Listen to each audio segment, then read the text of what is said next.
Sometimes the world doesn't ignore you because you're invisible, but because it hasn't learned how to listen yet. The soft glow of crystal chandeliers spills across the marble floors of the Grand Meridian Hotel, where every step echoes quiet wealth, and every whispered conversation carries the weight of privilege. And right in the center of it all stands Emily Carter, her worn coat folded neatly beside her feet, her fingers wrapped around a violin that looks older than the polished lobby itself. The varnish faded, the edges nicked, but still breathing with life as she draws the bow across the strings, letting a fragile melody rise into the air, a melody that should fill the room, that should stop time, but instead drifts past guests checking their watches, scrolling their phones, sipping drinks that cost more than she'll make tonight. Their laughter cutting through her music like it doesn't belong here, like she doesn't belong here, and still she plays, because stopping would mean admitting they're right. Because this violin is the last thing her father left her before he was gone. Because every note is a promise she refuses to break. And somewhere near the far column, half hidden in shadow, a man pauses mid-step, his tailored coat simple but unmistakably expensive, his expression unreadable as he listens, not casually, not politely, but completely, like the sound has reached somewhere deep inside him that nothing else has touched in years. Daniel Hayes doesn't move, doesn't check his phone, doesn't glance away. He just listens, and for a moment, it feels like the entire room narrows to a single thread of sound connecting two strangers who should never cross paths, until a sharp voice cuts through the music, a guest snapping his fingers with a careless smirk, asking for something livelier, something that matches the luxury of the room, something worth tipping for. And Emily's bow hesitates just for a fraction of a second, her heart pounding louder than the strings, because she knows what they want. She knows she could switch to something easy, something safe, something that blends into the background like she's expected to. But instead she closes her eyes, takes a breath, and begins to play something different, something deeper, something that doesn't belong to this room at all. A melody she wrote in the quiet hours of the night when hope felt like a distant memory. Raw and honest and unpolished, and the room doesn't applaud, doesn't understand. The guest scoffs. The manager frowns from across the lobby, but Daniel doesn't move, because for the first time in a long time, he isn't hearing music. He's feeling it, and he realizes in that exact moment that this girl, this unseen violinist standing alone in a room full of everything she doesn't have, might be the one thing in his world that money can't replace. And he steps forward, slowly, carefully, as if one wrong move might break the fragile thread connecting them. Just as the final note hangs in the air, trembling, waiting to see if anyone will finally listen. The note fades into silence, hanging for just a second too long, and then the world rushes back in like it never left, heels clicking across marble, glasses clinking, conversations resuming as if nothing extraordinary had just happened, as if she had not just poured every fragile piece of herself into a melody no one asked for. And Emily lowers her bow slowly, her fingers stiff from the cold air drifting and every time the revolving door turns, her chest rising and falling as she forces a small, polite smile that no one is looking at anyway. And then she hears it, not applause, not praise, but the sharp, controlled voice of the floor manager cutting through the noise as he approaches with tight lips and a practiced expression that already tells her how this ends. "We talked about this," he says quietly but firmly, glancing around to make sure no high-paying guests are inconvenienced. "This is not the place for experimental pieces." And Emily nods before he even finishes, because she has heard this before in different rooms, different cities, always dressed in slightly different words but carrying the same message. Play what we want or do not play at all. And she swallows the lump in her throat, gripping the violin a little tighter, as if letting go might mean losing more than just a job. "I am sorry," she says softly, even though she is not sure what she is apologizing for anymore, for being too honest, for not being enough, for daring to believe that music could matter. Without permission, and the manager sighs, already done with the conversation.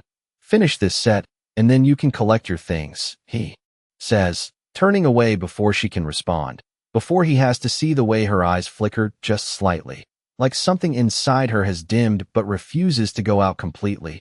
And she nods again, even though he is no longer looking, even though there is no one left to hear her agreement. And for a moment she just stands there, surrounded by people who will forget her the second they step into the elevator, until she feels it again. That presence, steady and unmoving. And when she looks up, she sees him. The man who had not walked away. The one who had listened when no one else did, standing a few feet closer now. Close enough that she can see the faint lines of something unreadable in his eyes. Not pity, not curiosity, something quieter, something that makes her heart beat just a little faster without her permission. And he does not speak right away, does not rush the moment the way everyone else seems to rush everything in this place. He simply looks at her, as if weighing something invisible. And then finally, gently, almost carefully, he asks, "Why did you keep playing?" And the question catches her off guard, because no one has ever asked her that before. Not like this. Not like the answer actually matters. And she hesitates, searching for something safe, something simple. But what comes out is the truth, unpolished and raw. "Because it is the only thing I have left that feels like mine," she says, her voice barely above a whisper. And for a second, the noise of the lobby fades again, just enough for that answer to settle between them. And Daniel feels it land deeper than he expected, deeper than it should, because he has spent years surrounded by things that never truly belonged to him. Decisions made for profit, conversations measured in numbers, success defined by everything except what it costs to feel human. And he studies her a moment longer before reaching into his coat pocket, not pulling out money, not offering the kind of solution she has learned to refuse, but instead something small, simple, a card, which he holds out to her without explanation, and she hesitates before taking it, her fingers brushing his briefly, a fleeting contact that somehow feels heavier than it should. And when she looks down, the card is clean. Minimal, just a name and a number. Nothing more. No title, no hint of who he really is. And she looks back up, confusion flickering across her face, but he only offers a quiet, almost reassuring nod. "You deserve to be heard," he says. And then, just like that, he steps back, blending into the movement of the lobby as if he had never been there at all, leaving her standing in the same place, holding a single card that somehow feels heavier than everything she has lost tonight. The card stays in her hand long after he disappears, its edges pressing lightly into her skin like proof that the moment actually happened. And for a few seconds, Emily just stands there, staring at the simple black letters printed across it, a name that means nothing to her, and yet somehow feels like it should, as if she is holding a door she is not sure she is allowed to open. And around her the lobby continues exactly as before, indifferent, polished, untouched by anything real, until the manager's voice breaks through again from across the room, reminding her without words that she is still here, still temporary, still replaceable. And she exhales slowly before tucking the card into the inner pocket of her coat, right next to the folded sheet of music she never shows anyone, as if the two things belong together somehow. And then she lifts her violin again, adjusting it against her shoulder with careful familiarity, ignoring the ache in her fingers as she begins to play once more, this time something safe, something expected, a melody that blends into the background exactly the way they want. And the difference is immediate. Guests nod faintly, a few coins drop into the open case at her feet, small acknowledgments that feel hollow compared to the silence that came before, and she keeps her eyes down, focusing on the rhythm, counting each measure like it is something she can control, something steady in a night that is already slipping away, until finally the last note fades and no one notices, no one claps, no one looks. And that is how she knows it is over, really over this time. And she lowers the violin carefully, wiping her hands against her coat before crouching to close the case, each movement deliberate, controlled, as if slowing down might keep everything from ending too quickly. But it does not. Nothing does. And within minutes she is walking out through the same revolving doors she entered earlier, except now the cold air hits harder, sharper, like it has been waiting for her, and the city stretches out in front of her, loud and endless and completely uninterested in where she goes next, and she pulls her coat tighter around herself, the thin fabric offering little warmth as she steps onto the sidewalk, the neon lights reflecting off damp pavement, cars passing in steady streams that never pause, never notice. And for a moment she just stands there, violin case in one hand, everything she owns in the other, unsure which direction feels less impossible, until she finally starts walking, not toward anything specific, just away from what she lost, her breath visible in the night air as each step echoes softly against the concrete. And she tells herself she will figure it out like she always does, one day at a time, one note a day. Time, even if no one is listening, even if no one ever does. And yet as she walks, her hand drifts unconsciously to her coat pocket, fingers brushing against the card hidden inside, and she hesitates just slightly before pulling it out again, holding it up under the streetlight, reading the name once more as if it might reveal something different this time, something more, but it does not. It stays simple, almost frustratingly so, and she lets out a small breath that turns into a faint, tired laugh, because whoever he is, whatever this is, it does not change the fact that she has nowhere to go tonight, no stage waiting for her, no audience expecting her, just another long stretch of uncertainty she has to survive. And still, for reasons she cannot quite explain, she does not throw the card away. She does not dismiss it as nothing. Instead, she slips it back into her pocket with a kind of quiet care, like she is protecting a possibility she is not ready to believe in yet. And somewhere across the city, in a glass tower that rises far above the streets, she walks alone. A man stands by a window looking down at the endless lights, his reflection faint against the skyline as he turns the folded sheet of music over in his hands. The edges worn, the notes handwritten and imperfect, and he closes his eyes for just a moment, hearing the melody again exactly as she played it, unfiltered, unafraid. And when he opens them, something has already shifted, something decided. Because for the first time in a long time, he is not thinking about numbers or deals or expectations. He is thinking about a sound that refused to disappear. And he knows with absolute certainty that this is not the end of that story, not for her, and not for him. The night stretches longer than she expected, each step through the city quieter than the last, until Emily finally reaches the only place that does not ask questions, a small all-night diner tucked between a closed laundromat and a flickering convenience store sign, the kind of place where the coffee is always warm and the lights are always too bright, and she slips into a corner booth with her violin case resting beside her, her coat still carrying the chill from outside, and for a while she does nothing but sit there, watching the steam rise from a cup she cannot really afford, letting the silence settle around her in a way that feels different from the hotel, less polished, more honest, like here she is allowed to exist without pretending. And her fingers trace absent circles along the edge of the table before drifting once again to her pocket, pulling out the card as if it has been quietly calling her the entire time. And she turns it over slowly, studying the clean design, the single name, the number that feels like it should come with instructions but does not.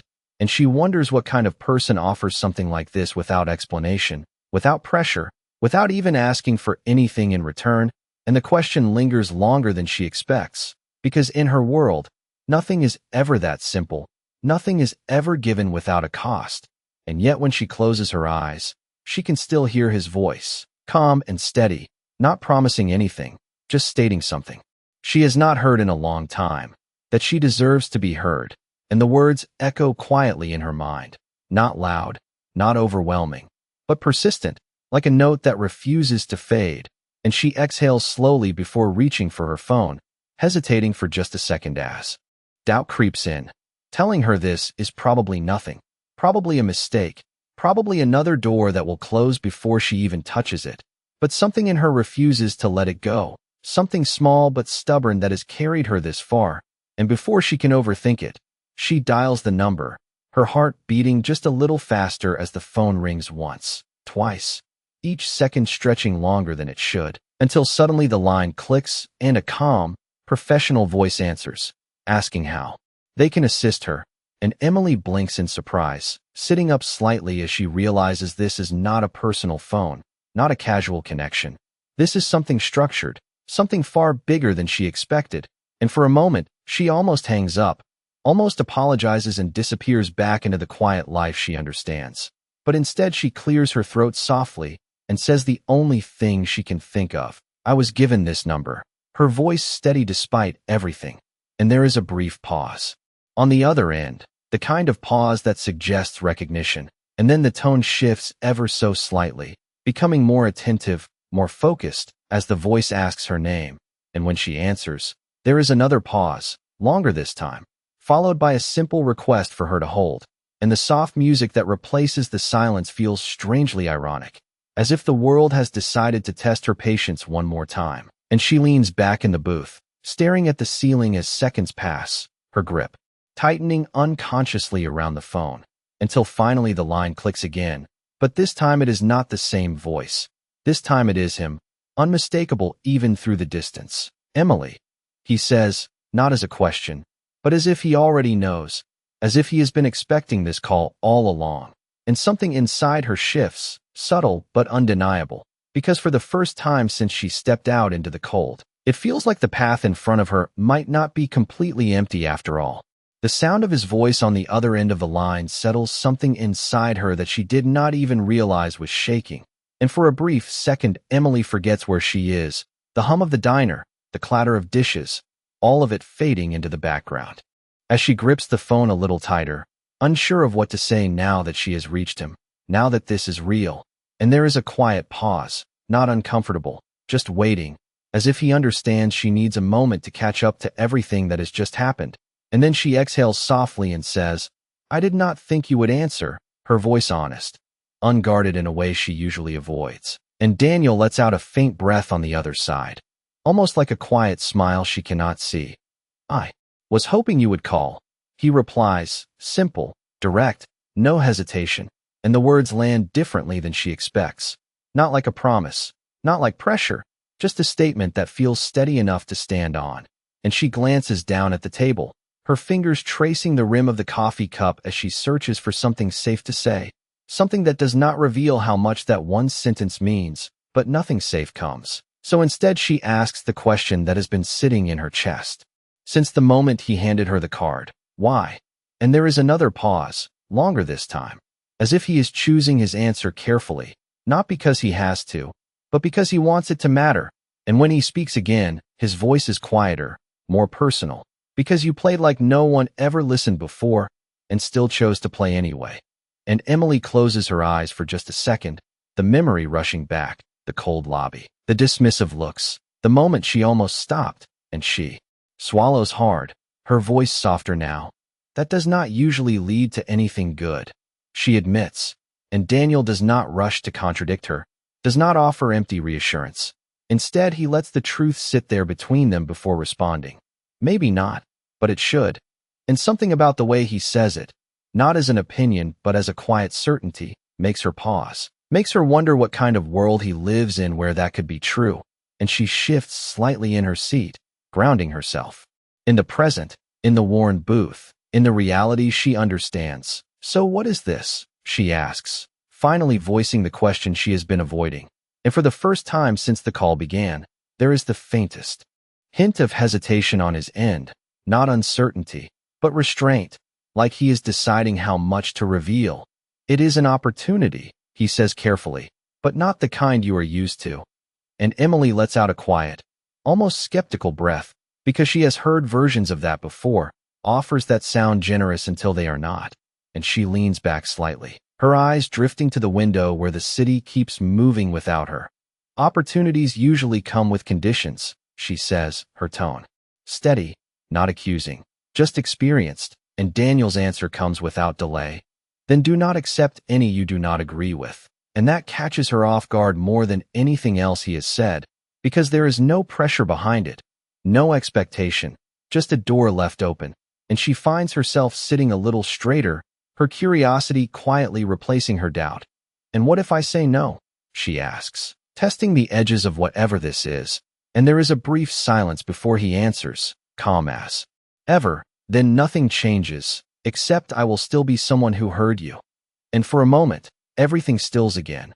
The noise, the uncertainty, the weight of the past few hours, all of it narrowing down to that single idea, that someone saw her, heard her, and did not ask her to be anything else in return. And Emily realizes, slowly, that this conversation is not about being saved, not about being chosen. It is about being recognized, and that feels more dangerous, more real than anything she has faced before. And she inhales quietly before asking the one question that matters now. "What do I have to do?" And on the other end of the line, Daniel looks out over the city lights, his reflection faint against the glass, And for the first time since he built his world piece by piece, he feels like he is about to step into something he cannot fully control, and he answers with quiet clarity, "Just show up tomorrow morning and play." The line goes quiet after he says it, not in a way that feels finished, but in a way that leaves something open, something waiting, and Emily keeps the phone pressed to her ear for a second longer than necessary, as if letting go might make the moment disappear, and then slowly she lowers it, staring at the dark screen as her reflection looks back at her, uncertain, caught between what she knows and what she is about to step into. And the diner noise returns around her in full, the hum of conversation, the scrape of chairs, the distant sound of a coffee machine, all of it grounding her in a reality that suddenly feels less certain than it did an hour ago, and she exhales softly, leaning back against the booth, her mind replaying his words over and over. Just show up tomorrow morning and play. So simple, almost too simple, and yet nothing about it feels casual. Nothing about it feels like the kind of empty offer she has learned to walk away from, because there was no pressure, no promise, just an invitation that somehow feels heavier than any guarantee.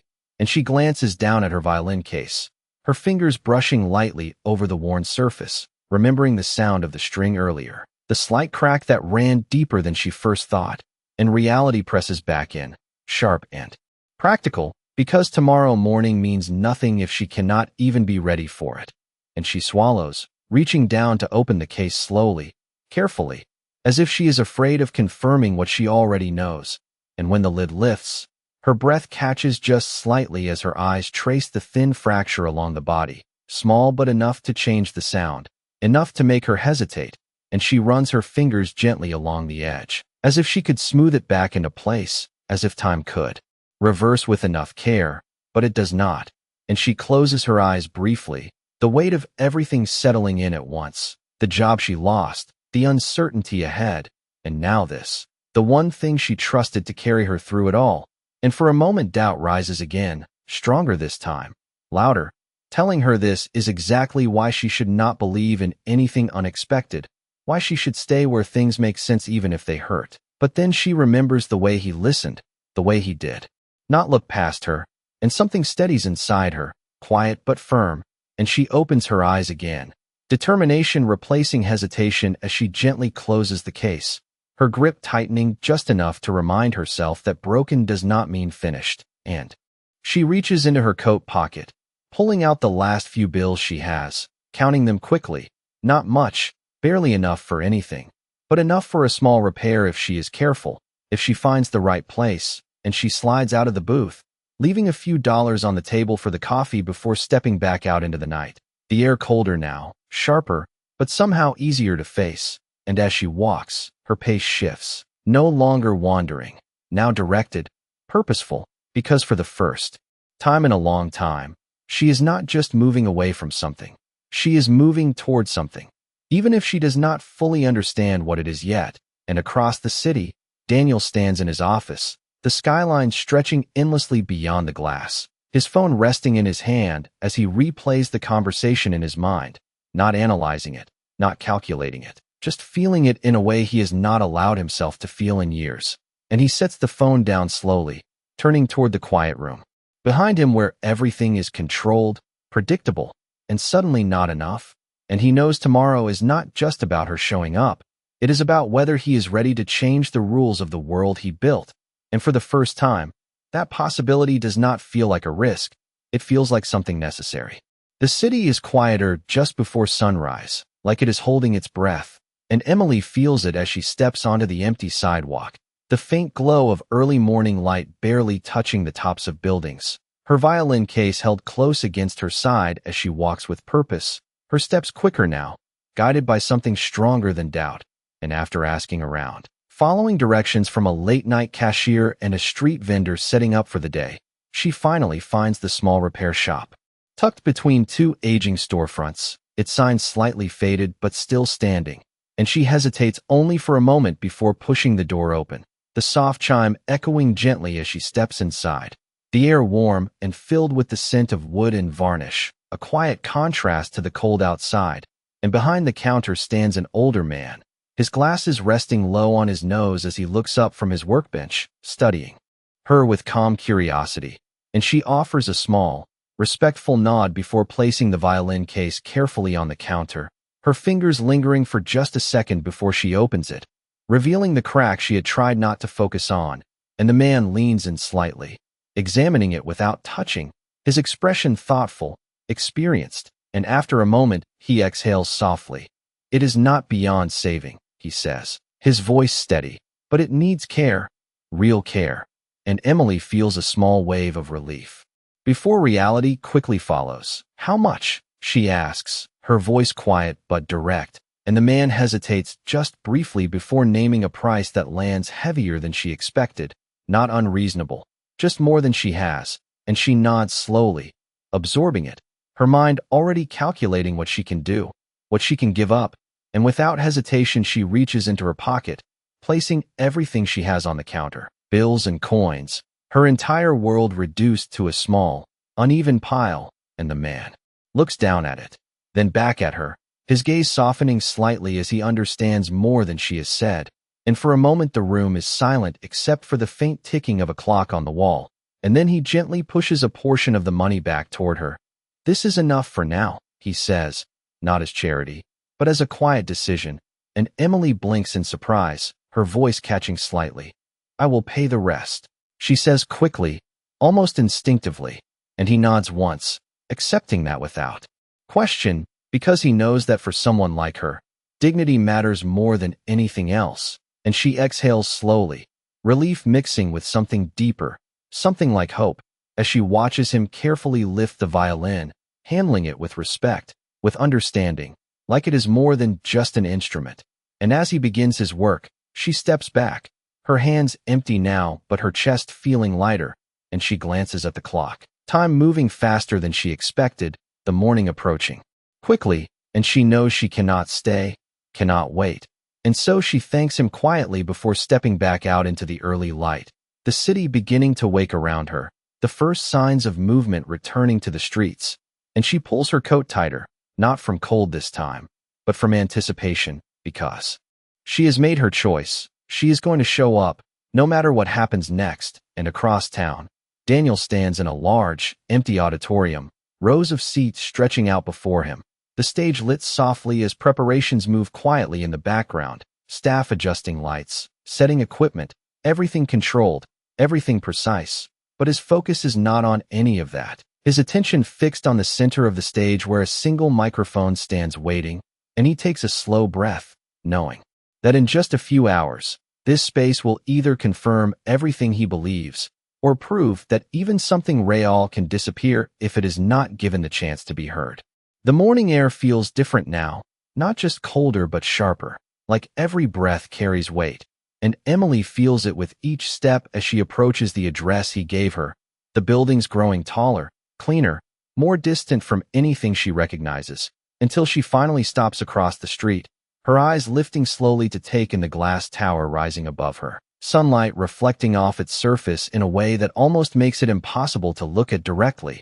And for a moment she just stands there, her grip tightening on the violin case that now feels heavier than it should, because this is not just a place. This is a world she has never been part of, a world that does not make room for people like her unless they are invited, and even then, only under certain conditions, and doubt creeps in again, quieter this time but still present, asking the same question it always does. What if this is a mistake? What if she misunderstood everything? What if she walks in and realizes she never belonged here in the first place? And she exhales slowly, her breath visible in the cool air as she watches people move in and out of the building, their steps confident, their expressions focused, like they already know exactly where they are going, exactly who they are supposed to be.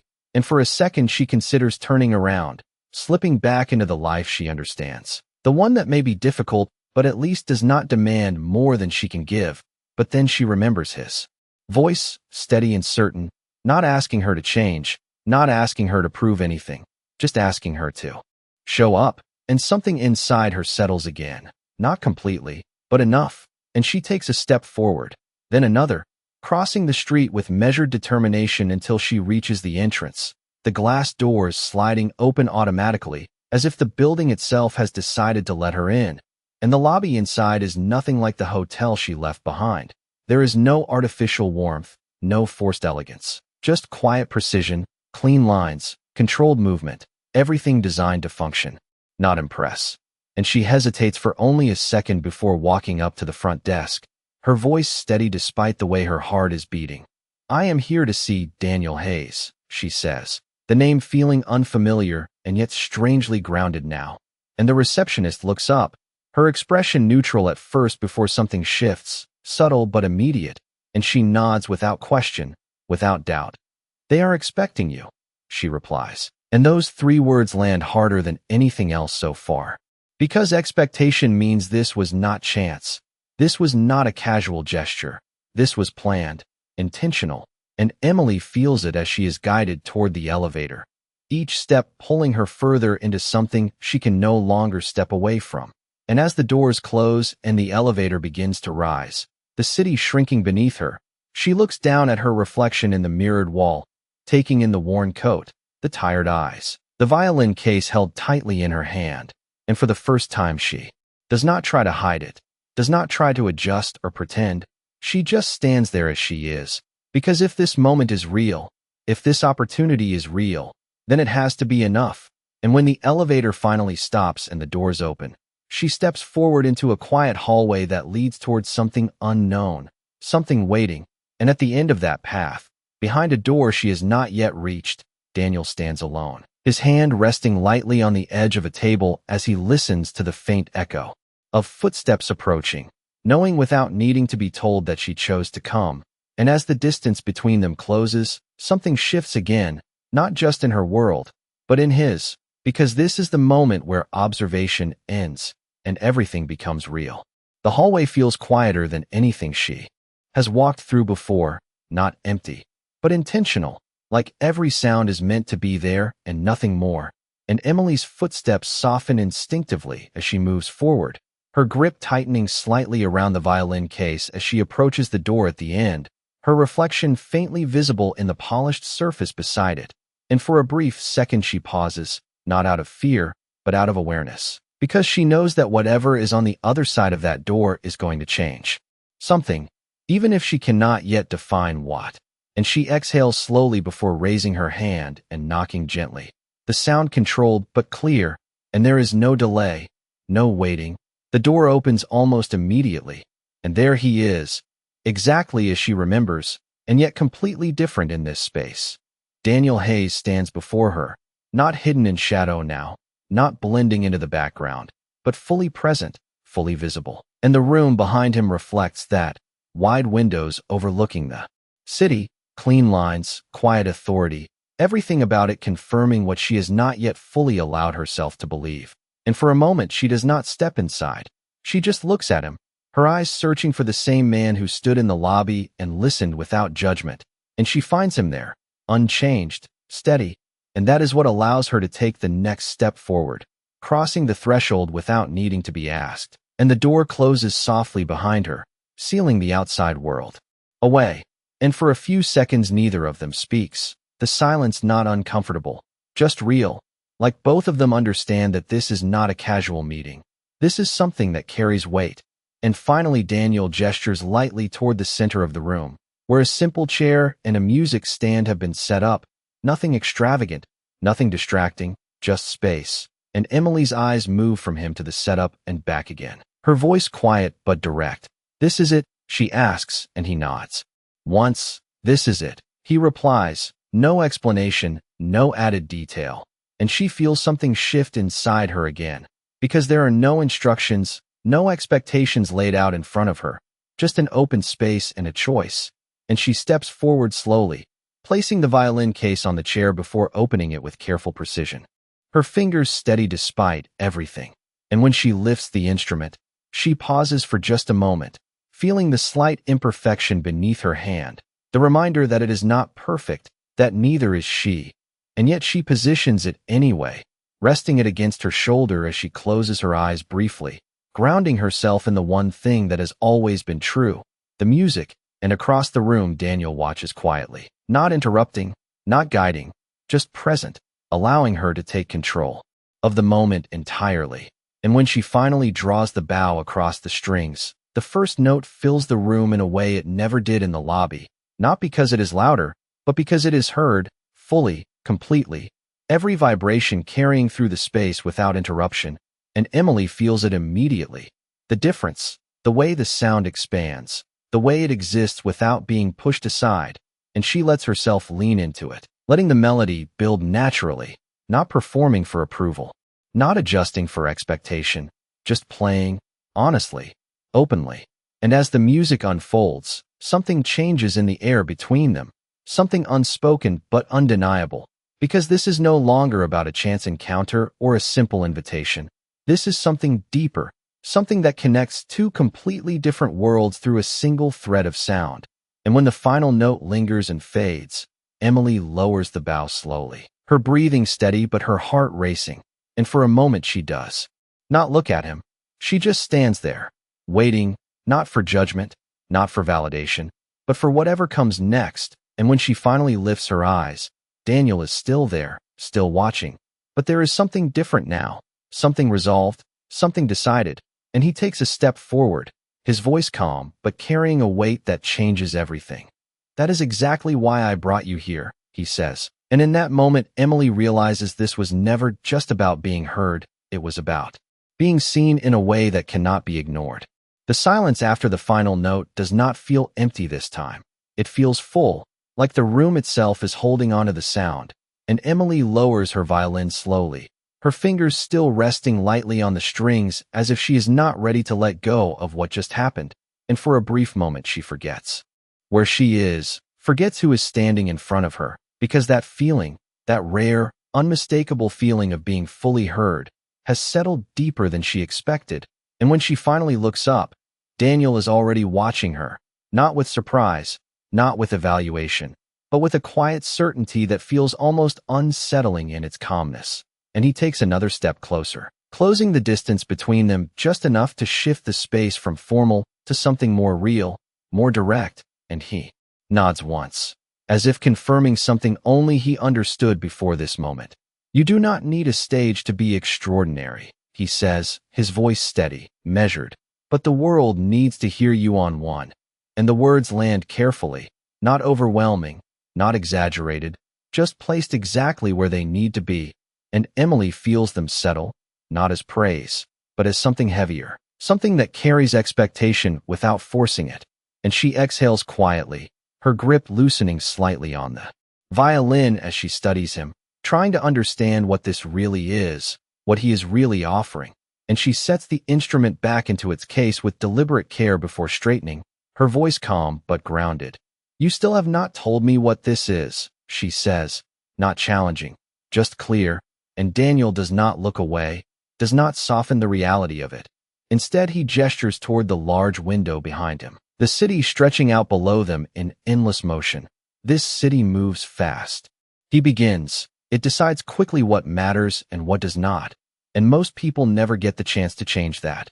And he turns back to her, his expression focused now. But sometimes, something real breaks through. And there is a pause, just long enough for the meaning to settle before he continues. "I am hosting a performance tonight."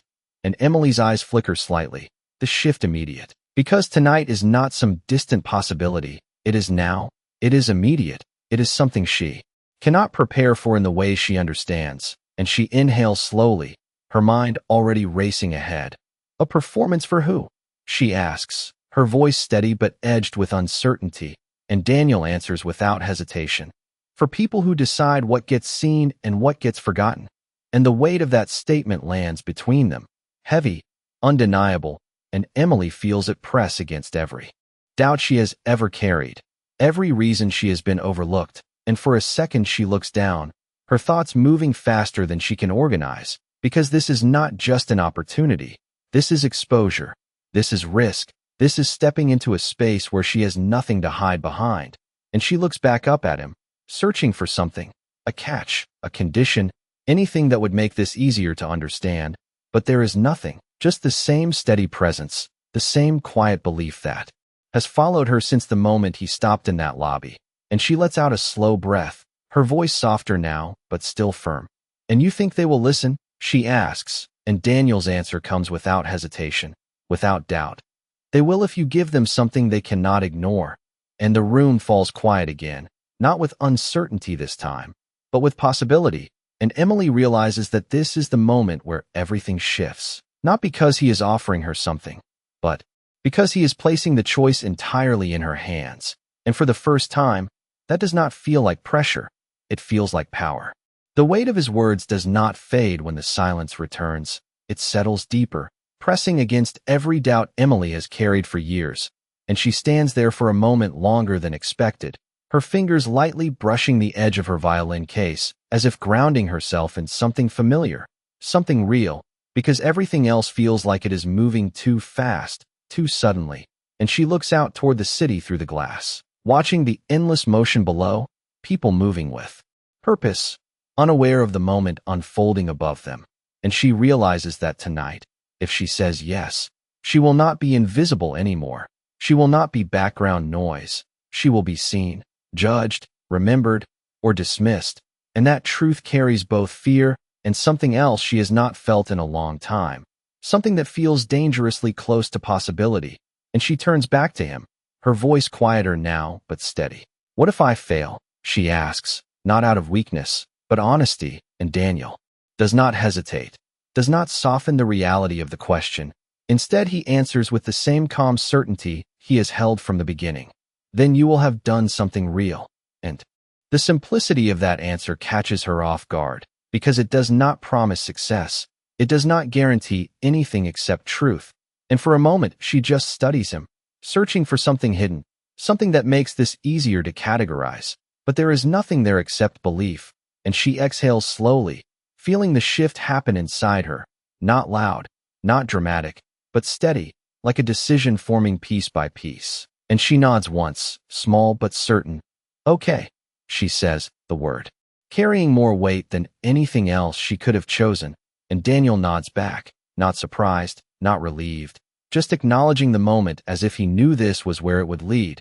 And he gestures toward the door again. But this time it feels different, not like an exit, but like a next step.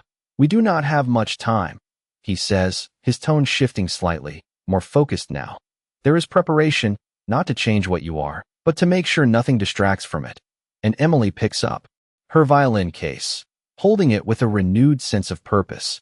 And as they move through the hallway together, the space feels different now, less intimidating, more like a path she has chosen rather than one she was pulled into. And they enter a larger room where a small team is already waiting, their attention shifting immediately as Daniel steps in, conversations pausing, movements adjusting, and Emily notices it instantly. The way everything subtly centers around him, the quiet authority he carries without effort.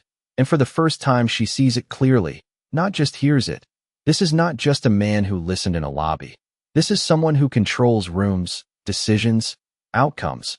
And yet he stands beside her now as if none of that matters. And one of the staff members approaches with a respectful nod, explaining details she only partially hears: sound checks, timing, logistics, words that belong to a world she has never been part of. And she feels the edges of uncertainty again. But this time it does not overwhelm her, because she remembers why she is here, not for perfection, not for approval, but for something real. And as they move through the process, adjusting small things, ensuring everything is ready, time seems to move faster, the morning shifting into afternoon without pause. And eventually there is a moment, brief but clear, where everything settles, where there is nothing left to prepare. And Emily finds herself standing just outside the stage entrance, the faint hum of voices beyond the curtain, the low murmur of an audience gathering. And her heart begins to beat faster, not from fear alone, but from the awareness that this is it, the moment she cannot step back from. And she glances at Daniel one last time, not for reassurance, but for something steadier, something grounding. And he meets her gaze with the same quiet certainty, the same unshaken belief. And he does not give her instructions, does not tell her what to do. He simply nods once, as if to say that everything she needs is already within her. And as the lights shift and the signal comes, Emily takes a slow breath, steps forward, and crosses the line between who she was and who she is about to become. The moment she steps onto the stage, The world narrows in a way she has never experienced before, not smaller, but sharper, every detail more defined. The soft glow of the lights warming her skin, the vast darkness beyond them hiding the faces that fill the room. And for a brief second, she feels the weight of it all pressed down. The expectations, the unknown, the distance between where she was just hours ago and where she stands now. And her fingers tighten slightly around the violin as she takes one more step forward, the sound of her own breath louder than anything else, until she reaches the center, the exact place that has been waiting for her. And everything stills, the quiet settling over the room in a way that feels different from the lobby. This is not indifference. This is attention, real and focused, and it hums beneath the surface, waiting, and Emily lifts her violin slowly, positioning it with practiced precision, her chin resting against the familiar curve as she closes her eyes for just a fraction of a second, not to escape, but to remember, to ground herself in the only thing that has ever been constant, the music. And when she opens them again, she does not look out at the audience. She does not search for approval. She simply begins, the first note rising clear and steady, cutting through the silence with a presence that cannot be ignored. And immediately she feels the difference, not just in the sound, but in the way it is received, the way the air holds it, carries it, respects it. And she lets herself follow it, letting the melody unfold naturally, building layer by layer, emotion by emotion, not performing, not adjusting, just expressing something that has been waiting far too long to be heard. And as the music deepens, something shifts in the room. Subtle at first, a stillness spreading through the audience, conversations forgotten, movements paused, and even though she cannot see their faces clearly, she can feel it, the attention, the connection forming in real time, and it fuels her, not in a way that overwhelms, but in a way that strengthens, that steadies her as she moves through the piece, her fingers dancing across the strings with growing confidence. The earlier imperfection in the violin no longer a flaw, but a texture, something that makes the sound uniquely hers. And somewhere beyond the lights, Daniel stands at the edge of the room, watching, not with surprise, not with relief, but with the quiet confirmation of something he already knew. And he does not look at the audience. He does not need to, because the shift is obvious, undeniable. And as the final movement approaches, Emily leans into it fully, letting go of the last trace of hesitation, allowing the music to rise, to expand, to fill every corner of the space until it reaches a peak that feels both powerful and fragile at the same time. And then, slowly, carefully, she brings it back down, guiding the melody to its final note, a single sound that lingers just long enough to be felt before it fades into silence. And for a moment, there is nothing, no applause, no reaction, just a stillness so complete it feels almost unreal. And in that silence, Emily stands completely still, her heart racing, her breath steady, waiting, not for approval, but for truth. And then it comes, not all at once, but in a wave that builds from the front rows and spreads outward, applause rising, strong and unmistakable, filling the room in a way that leaves no doubt, no question. And Emily lowers her violin slowly, her eyes lifting toward the audience for the first time. And even though she cannot see every face, she does not need to, because she feels it, the difference, the shift, the moment where she is no longer invisible, and somewhere beyond the light. Daniel watches as the sound of recognition fills the space, knowing that this was never about giving her a stage. It was about letting the world finally hear what it had been missing all along. The applause does not fade quickly. It lingers, echoing through the room in waves that feel almost unreal, and Emily stands there in the center of it, her violin still resting lightly in her hands, her chest rising and falling as she tries to catch up to what just happened, because just hours ago she was invisible, just another background sound in a place that did not see her, and now every eye in this room is fixed on her, every person leaning forward, not out of obligation, but because something real reached them. And she lowers the instrument slowly, her fingers still trembling slightly, not from fear anymore, but from the release of everything she has carried for so long. And as the applause continues, she takes a small step back, then another, not retreating, but grounding herself, reminding herself that this moment, as overwhelming as it feels, is something she earned, something she created. And when she finally turns toward the edge of the stage, her eyes find him. Without searching, Daniel standing just beyond the lights, not clapping louder than anyone else, not drawing attention, just watching with that same steady expression, and for a second the noise around her fades again, because that look, that quiet certainty, feels more significant than the entire room combined, and she walks toward him slowly, each step lighter than the last, until she reaches the side of the stage, stepping down into the space where everything feels closer, more real, and he meets her halfway, not rushing, not overwhelming the moment, just present.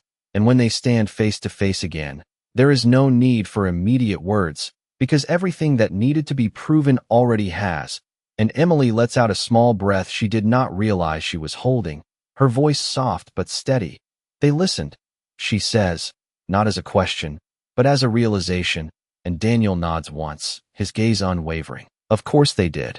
He replies, as if there was never any doubt, and for a moment she studies him, really, studies him, not as the man who offered her an opportunity, not as the one who changed her path, but as someone who saw something before it was visible to anyone else.